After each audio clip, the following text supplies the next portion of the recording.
back to my channel. If you're new here, welcome. This is Boss Vision, where I share with you all beauty, fitness, and hauls. And in today's video, we're going to be continuing the candle making series. Yes, guys, for the longest, I was sitting there wondering, why are my candles not strong? What am I doing wrong? And then I found out 5 great secrets.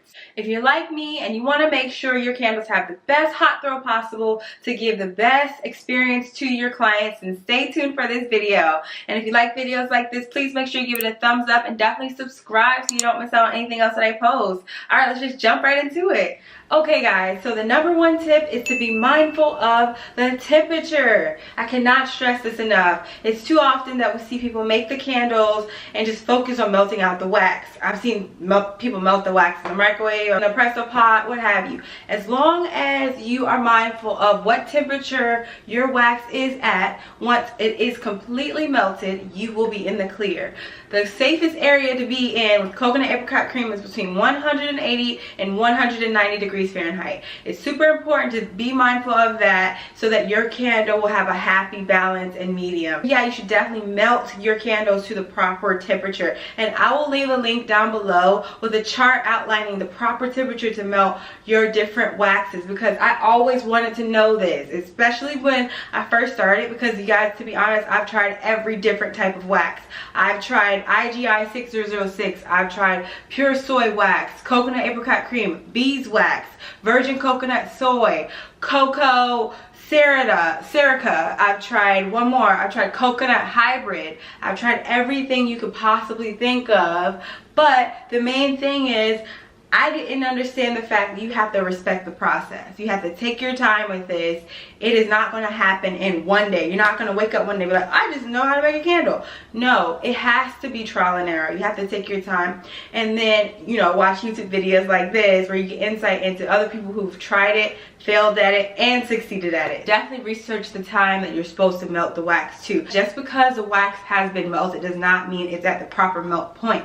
You need to get it up as high as it's supposed to be. Sometimes I can see that my coconut wax is already melted when it's at 175, but I'll wait a little bit because we want to get that up to 180. Okay guys, #2, you have to pay attention to what type of fragrance oil you are using. It's incredibly important to understand that it might not be what you're doing, it might be your fragrance oil. Your fragrance oil plays a huge role in determining whether or not you're going to get a hot throw. Here's a great example of why it's important to do research on what's more commonly strong. I love honey vanilla. It is amazing for use with candles that are made with paraffin, soy, palm gel, or coconut waxes, or even personal care products, which is super great.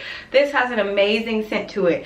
But I wanted to intensify this scent, so I incorporated sugar cookie. I've had sugar cookie for a very long time, and I'll make a candle and I don't smell anything. And if you are a candle maker, you know what I'm talking about. Sugar cookie, vanilla, anything of that nature is not going to give you that strong hot throw you want. So what you do is combine the fragrances. You could either combine a sugar cookie with a more strong decadent fragrance like honey vanilla, like I did, or you can combine it with something more fresh so it can give it a very nice spin on it. Just like Bath & Body Works does, they have this really amazing cashmere vanilla candle. So here is Cozy Cashmere. As you can see, I've already been burning this one out. The Bath & Body Works signature winter scent. It's amazing because it incorporates different fragrances to complement the vanilla, because they're aware of the fact that some scents like vanilla don't give you a very strong hot throw, so you do have to be mindful. So they incorporated smooth lavender, warm vanilla, comforting sandalwood, and essential oils. And it's super important to be aware of the fact that if you are only using essential oils, you're not getting a strong hot throw. They make it very clear you're not going to get that hot throw you desire with just essential oils. You do have to find a happy balance. #3, you need to incorporate that fragrance oil in there for at least 2 minutes. I cannot stress this enough how important it is to mix in the fragrance oils. In the beginning, all I would do is simply take the fragrance oil amount that I needed, just drop it in there and then stir it for like 2 seconds. I'm like, oh, I smell it a little bit, and then pour. And then I wondered why I always got these candles that did not have a strong hot throw. And later on, I figured out through research, watching YouTube videos, that it is so important for you all to just take your time with the fragrance oil. That's like you're just if you had a cake and you had put an egg in there, and then you just mixed it once, you're still gonna see that mixture just lying around. And then if you bake that cake, you're gonna see a fried egg on the top. It's gonna be gross. So yeah, definitely make sure you evenly distribute it, get it all the way thoroughly incorporated into the wax, because the more incorporated it is in the wax, the better balance it's going to be for you. So if you guys watch videos on my channel, you'll know I go ahead and grab my Apple Watch. I set the timer to 2 minutes. That way I keep track of how long I am mixing. That is universal for me because I've tried so many different waxes. I have had success with soy wax, coconut wax, paraffin wax with mixing for 2 minutes. So yeah, go for it. All right, number 4, you need to let that candle cure. I know this is controversial because a lot of people say you could go ahead and light the candle about an hour after it has fully, you know, solidified. After months of trial and error, I found waiting a full 2 weeks, oh, it's a sweet spot for coconut wax, soy wax, and paraffin wax. You know, a lot of times you'll go to Bath and Body Works and you'll open a candle and it's just bursting with fragrance because they have their candles in a factory sitting there just curing, just waiting to come to your house, just waiting. You really have to identify the fact that you need to be patient. You can't just jump the gun, okay? Trust the process, respect the process. I have a great example of one that I didn't think would go really well, and it just surprised me. Apple butter. So I bought apple butter and I mixed the fragrance oil into the wax, and then I poured it, and it was smelling amazing. But then after it fully solidified, I smelled nothing. Crickets. It was quiet. Nothing, no cold throat at all. I was like, what is wrong with this? What did I do? What did I do?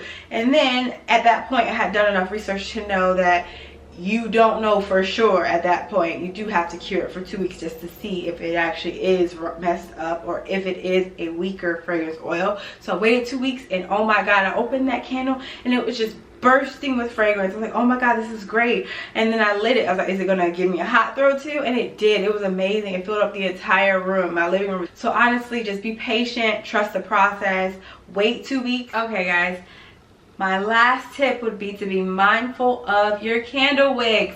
So for the longest time, I thought, why aren't my candles giving me a hot throw? What am I doing wrong? These fragrances smell amazing when I'm mixing it and when I'm pouring it. And then when I burn it, I'm not getting that amazing amplified fragrance. But I found out the secret. If your candle diameter is 4 inches, you are more than welcome to incorporate 2 wicks. Oh my gosh, this has been a game changer for me. And I hope you can see that. So bright in here. There you go. 2 wicks, man. Yes, it is super important to incorporate more than 1 wick if you have a larger diameter, just because you'll get a better melt pool, which is super important with regard to your hot throw as well. Okay guys, as you can tell by this video, there are a lot of moving parts incorporated in making sure you get a great hot throw. The best thing for you to do is to be patient, and then you can refer to this video as a checklist of things that you have to try before, you know, giving up on your fragrance. Because to be honest, anyone can make a candle, anyone can do it. You just have to take time and trust the process and make sure that you're not getting in your own way. So I hope you all enjoyed this video. If you do like videos like this, please make sure you give it a thumbs up. Definitely subscribe and comment down below what you'd like to see in the future. And please let me know down below as well if this video was helpful as well. And here is my honey vanilla candle. As you can see, I have launched the Oxford jars, as I told you guys in my previous video. So if you want to check out my site, I'll link it down below, senseofvision.com. We're having a great Valentine's Day sale, and I'm going to put a code down below as well for you all. So if you use the code YouTube on my site, you will get a % off as well. And thank y'all so much for watching. I hope you enjoy the rest of your day, your week, your moment. Just living your purpose and love life. Okay, bye.